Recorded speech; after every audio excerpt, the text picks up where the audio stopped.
عليكم ورحمة الله تعالى وبركاته. أصدقائي الكرام، حياكم الله أينما كنتم. اليوم إن شاء الله سأشارك معكم ديك النعجة اللي وريتكم فيها العلامات أنها قربت تولد.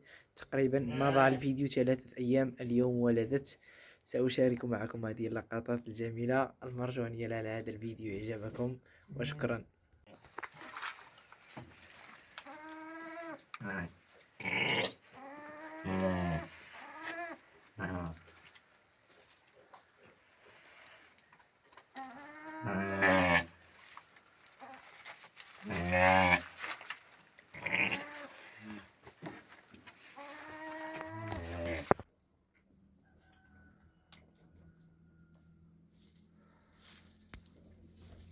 هي الإخوة ولدت أنثى.